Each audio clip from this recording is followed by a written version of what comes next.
Hi, it's time for another verb of the day. Today's verb is be.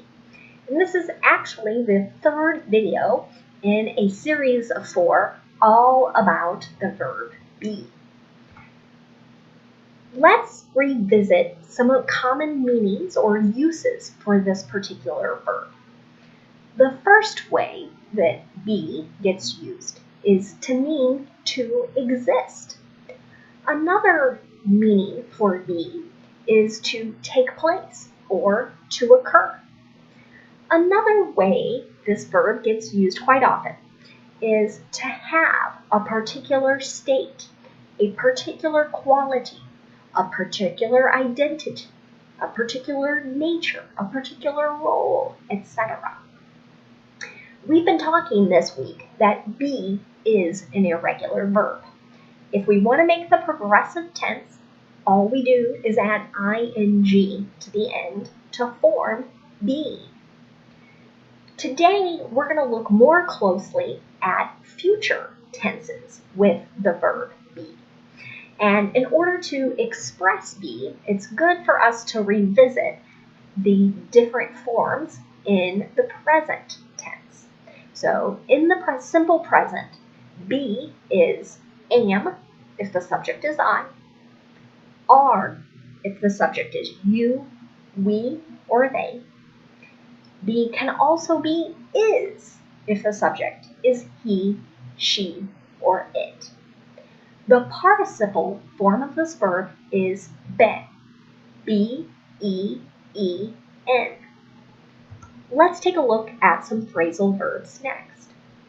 I've mentioned in earlier videos that there are so many different phrasal verbs with be that I cannot cover them all, even though I'm talking about be for 4 days this week. I've tried to pick out some verbs that I think are more common for you to hear or to see when you're reading. Today, let's start with be along. This verb, phrasal verb, means to arrive. Here it is in an example sentence. They'll be along in a few minutes. Another phrasal verb you might hear is be around. And its meaning is to be alive in the same place or in a place nearby. Here is an example sentence. Will you be around this time next month? Another way you might hear be used is in the phrasal verb be away. It means to be absent. Here it is in a sentence. I'll be away next week. Another phrasal verb you might hear is be out. And this might be used when someone is not at home or not at work. I think those are the most common ways that you'll hear this particular phrasal verb used. So here it is in a sentence. I'm going to be out tomorrow. The sentence might imply that I'm not going to be at work. Another phrasal verb you might hear is be over, and it means to arrive at someone's house. We'll be over at 7 p.m. Another phrasal verb you might hear is be up against. This could mean to be opposed by. Could also mean to have trouble dealing with something that's difficult. Here is an example. They'll be up against a really tough team next week. So this sentence is all about competition. So 2 teams are opposing one another. Another phrasal verb you might hear is be without, and it means to lack something. Here is an example. Are you going to be without water all day tomorrow? So we might be asking that question if there's construction occurring near someone's house or their place of work. Are you going to lack access to water? As I mentioned earlier, today we're going to talk about be in a few different ways, all connected to the future. We're going to look at simple future, and we'll make sentences with will or be going to. Those are probably the two most common ways to talk about the future. And then we'll look at future perfect. Let's start with will in the simple future. Will is one of the easiest ways to make a simple future sentence. All we need to do is have will and then our base verb, which is be in this case. It doesn't change if our subjects are different, so it doesn't matter if it's I, you, we, they, he, she, or it. It's going to be will be. So here's an affirmative sentence. They will be right back. You might recognize this phrasal verb from earlier in the week. Be back is a way to say return, and right back implies that it's going to happen pretty quickly or soon. If we want to make a negative sentence in the simple future using will, we're going to insert not after will. And many native speakers will use the contraction form won't. Here's an example sentence. New COVID-19 cases won't be down next month if we don't follow the guidelines. If we want to make a yes or no question using will, we're going to start the question with will, then we'll have our subject, and then the base verb, which is be. Will he be with you during the trip? This is another phrasal verb from earlier in the week, and it means accompany. Some students will ask, what's the difference between will and be going to? Native speakers tend to use will when they're talking about facts, when they're making predictions, also when they're making a quick decision. So they didn't necessarily make a plan to do something, but they decide that they just will do this particular activity. Will is also really common with offers and promises. Be going to is another way to make simple future. We also tend to use it with facts or predictions. So my negative sentence with will, new COVID-19 cases won't be down next month. Some might see this as either a fact or a prediction. So we could absolutely use new COVID-19 cases aren't going to be down. And it's pretty much going to have the exact same meaning. Something that is a little different is that we tend to use be going to with plans. So if we have organized ourselves, called, made a commitment, bought a ticket for something, be going to is usually a better choice in expressing a future activity.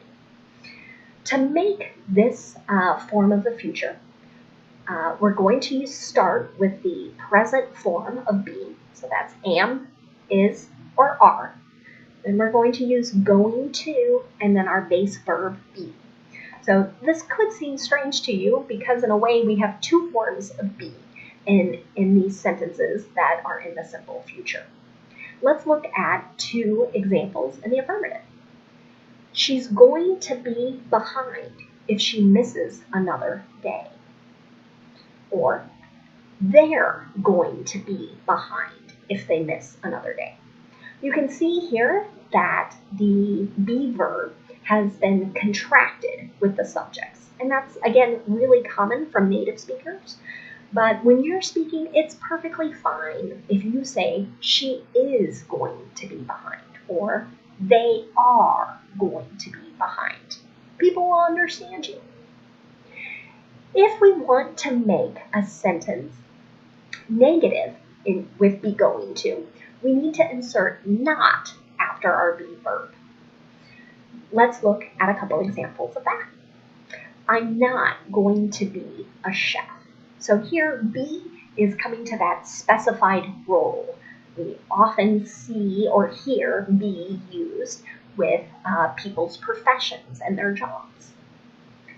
We're not going to be architects. In that second sentence, I could also say we aren't going to be architects. It would have the same meaning. One thing to note here, I cannot combine am not into a contraction. Finally, let's make a question in the simple future using be going to. Here, I want to move am, is, or are to the front of my sentence. Then I'll have my subject, then going to and our base verb. Here are a couple examples. Is he going to be through with that book? Are you going to be through with that book? And you might remember from earlier videos, be through is another way to say complete or finish something. Finally, let's look at future perfect.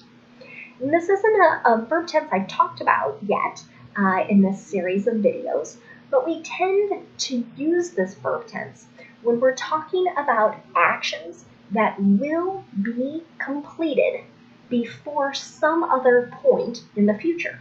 It could be before another action is completed. To make this form, we're going to use will, have, and then the participle. What's nice about this will have is not going to change no matter what the subject is. Let's take a look at an affirmative sentence.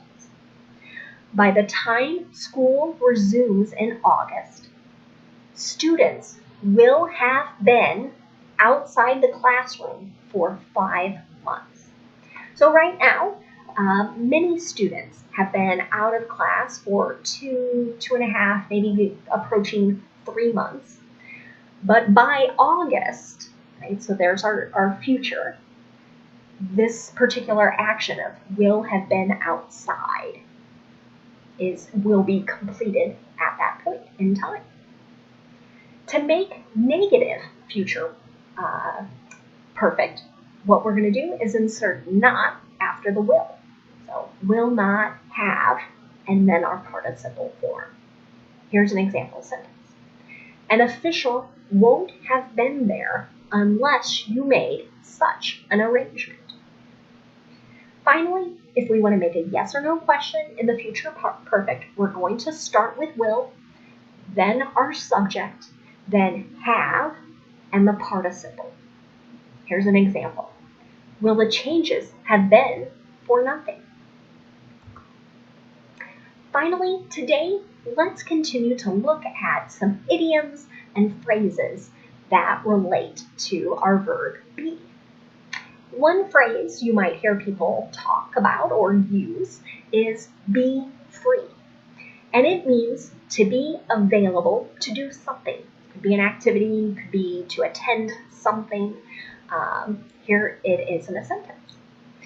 Are you free on Saturday to go for a hike? So they're asking, do you have other plans? Another phrase you might hear some people use is to be under the weather. And it can mean that someone is sick or someone is not feeling well. Here it is in a sentence. I stayed home from school because I was under the weather. Another phrase you might hear is someone saying or using the phrase be run down. And it can mean to be tired or perhaps in poor physical condition. Here it is in a sentence. He was run down from working long hours at the store. A final phrase you might hear is be laid up. And it can mean that someone is being inactive or they are being forced to rest due to illness or injury. Here's an example. They were laid up in bed with the flu last month. Thank you so much for watching today's video. I hope you'll tune in tomorrow for part 4 with the verb be. Have a great day.